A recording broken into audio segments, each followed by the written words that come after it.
Shalom saudara. Di dalam kehidupan ini, apa yang membuat hidup seseorang menjadi sempurna? Ketika mereka kaya, ketika mereka terkenal, mereka punya keluarga yang bahagia, atau mereka memiliki tubuh yang sehat. Banyak hal di dalam kehidupan kita yang sebenarnya di dalam diri kita merasa bahwa ada satu kerinduan, ada satu kebutuhan untuk sesuatu yang lebih baik dalam kehidupan kita. Ketika seseorang sakit, mereka berpikir seandainya saya punya tubuh yang lebih sehat, tentu hidup ini akan lebih bahagia. Ketika seseorang sudah memiliki kekayaan yang banyak, mereka dihormati dalam masyarakat, kedudukan mereka tinggi. Kemudian ada satu kebutuhan lagi yang mengatakan seandainya keluarga saya bahagia, tentu akan lebih baik. Ketika seseorang memiliki pekerjaan, mereka kemudian berpikir seandainya saya punya waktu, saya punya kesempatan untuk bisa menikmati waktu dan kebebasan saya. Seandainya. Di dalam hati manusia selalu ada satu kerinduan, satu kebutuhan untuk sesuatu yang lebih baik. Saudaraku yang dikasihi Tuhan, sesuatu yang lebih baik itu adalah satu kerinduan yang Tuhan ciptakan dan Tuhan tempatkan di dalam hati manusia.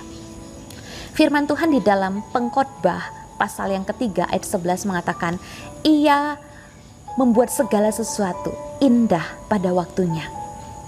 Tetapi kita seringkali memahami satu potong kalimat itu hanya sampai di situ saja. Karena kita lupa ada kalimat selanjutnya yang dikatakan, karena Ia memberikan kekekalan di dalam hati manusia. Dan manusia tidak dapat menyelami pekerjaan Allah dari awal sampai akhirnya. Kita seringkali berpikir Ia membuat segala sesuatu indah pada waktunya, yaitu pada saat yang kita nantikan, pada saat yang kita harapkan, pada waktu yang kita inginkan. Tapi kita lupa segala sesuatu indah pada waktunya itu bukan waktu kita, tetapi waktunya Tuhan. Karena Tuhan memberikan kekekalan itu di dalam hati kita. Ada satu kerinduan akan hal yang lebih baik. Ada satu kerinduan akan sesuatu yang sempurna, yang tidak bersifat sementara, yang bersifat kekal. Dan sesuatu yang bersifat kekal itu tidak dapat dipenuhi oleh sesuatu yang fana. Tidak dapat dipenuhi oleh sesuatu yang bersifat sementara yang bisa segera hilang.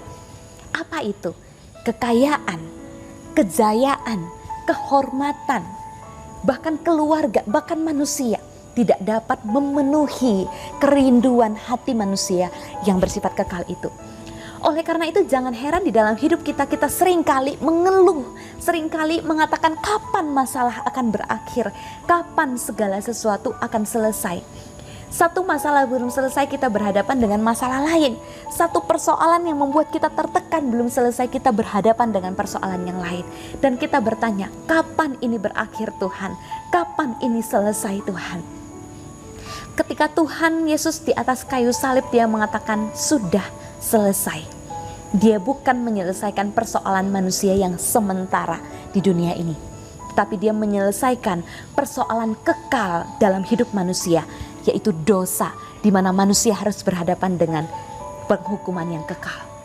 Dan Kristus menyelesaikan itu di atas kayu salib. Maka kekekalan itulah yang diberikan bagi kita sebagai satu janji bahwa ada kemuliaan yang dijanjikan bagi setiap kita, bukan di dunia ini, bukan saat ini, bukan diselesaikan oleh uang, bukan diselesaikan oleh jabatan, kehormatan, bahkan oleh manusia. Tetapi kekekalan itu hanya bisa diselesaikan ketika kemuliaan itu dinyatakan oleh Allah bagi setiap kita.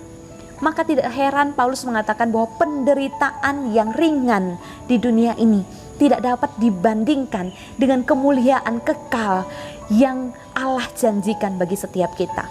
Karena apa?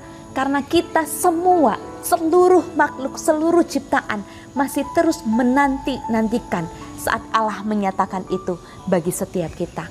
Roma pasal 8 ayat 18 dan 8 ayat yang ke-19 mengatakan seperti itu.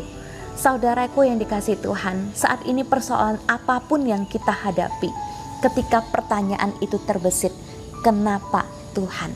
Kapan akan segera berakhir? Ingatlah bahwa Allah meletakkan kekekalan itu di dalam hati kita untuk selalu merindukan sesuatu yang kekal, supaya kita ingat dunia ini bukan tempat kita. Kita sedang menantikan Allah menyatakan kemuliaannya. Karena itu hati kita akan terus-menerus merindukan kekekalan itu sampai Tuhan datang kembali.